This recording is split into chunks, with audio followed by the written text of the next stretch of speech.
Hello everyone, good morning. আশা করি তোমরা প্রত্যেকে যে যেখান থেকে আমার ভিডিওটি দেখছো ঈশ্বরের আশীর্বাদে প্রত্যেকে খুবই ভালো আছো এবং সুস্থ আছো। আমিও বেশ আছি। উদিতার হ্যাপি ফ্যামিলিতে আজ আমি কোনো ডেইলি ব্লগ নিয়ে আসিনি। আজ আমি তোমাদের সঙ্গে শেয়ার করব পটলের এক মজাদার রেসিপি। তবে এই রেসিপিটিকে অনেকে কিন্তু অনেক নামে জেনে থাকে। আমরা সাধারণত এটাকে বলি পটল তেল বা পটল মশলা। তার জন্য এখানে আমি কিন্তু নিয়েছি প্রথমেই 16টা বড় বড় সাইজের পটল। আর পটলটার খোসা ছাড়িয়ে নিয়েছি। পটলটার খোসাটা কিন্তু পুরোটা ছাড়াইনি, একটু একটু রেখে দিয়েছি। আর পটলের দুই ধারটা কিন্তু একটু কেটে নিয়েছি, এতে করে মশলাটা ভালো ঢুকবে। আর এখানে পটলটা ধুয়ে আমি রেখে দিয়েছি জল ঝরাতে।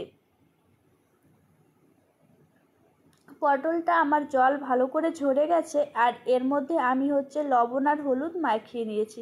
লবণ হলুদ মাখিয়ে এখন আমি পটলটাকে ভেজে নেব। আর তার আগে চলো দেখিয়ে দিই আমার মশলা লাগছে পেঁয়াজ, কাঁচা লঙ্কা, রসুন আর আদা। এখানে আমি কিন্তু আরও মশলা অ্যাড করব, সেটা তোমরা পরেই দেখতে পাবে।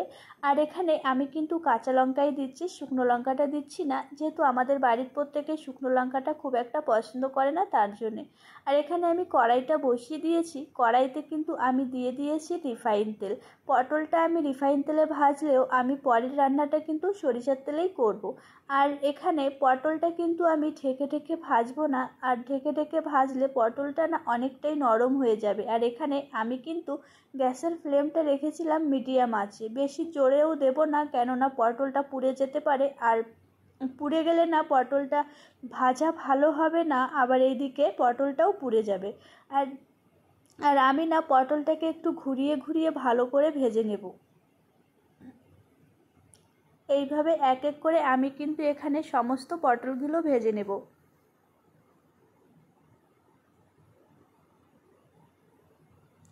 পটলগুলো ভাজা হতে হতে এখানে আমি মশলাটা করে নেব। আর মশলাটা আমি কিন্তু মিক্সিং জারেই করছি, যেহেতু অনেকটা পরিমাণে মশলা, তার জন্যে। আর এখানে আমি সমস্ত মশলাগুলো দিয়ে দিয়েছি। আর তার সাথে যে মশলাটা দেব সেটা আমি কিছু গোটা জিরে দিয়ে দিচ্ছি। আর এর সাথে আমি দিয়ে দেব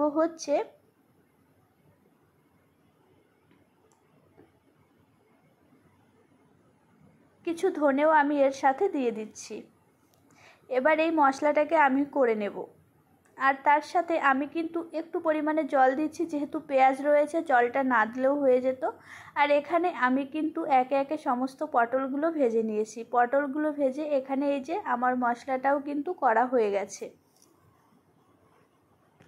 আর এখানে আমি কিন্তু কড়াইটা বসিয়ে দিয়েছি। আর কড়াইটা আমি মাঝে ধুয়ে নিয়েছি, যেহেতু আমার পটলটা ভেজেছি, কড়াইটা একটু লেগে লেগে গেছিলো, তার জন্যে। আর এখানে আমি কিন্তু দিয়ে দিয়েছি সরিষার তেল। সরিষার তেলটা একটু পরিমাণে বেশিই দিয়েছি। আর সরিষার তেলের মধ্যে এবার আমি দিয়ে দেব কিছু গোটা জিরে।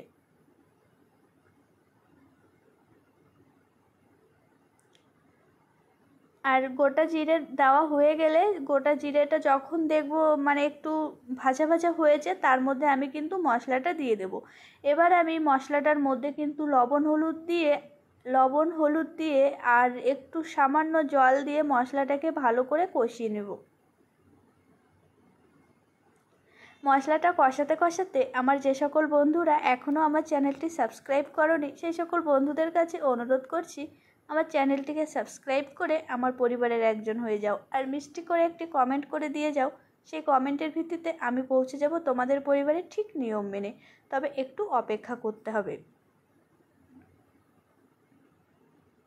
প্রথমের দিকে আমি কিন্তু গ্যাসের ফ্লেমটা একটু বাড়িয়ে দিয়েছিলাম, যেহেতু একটু জল দিয়েছিলাম, তার জন্যে।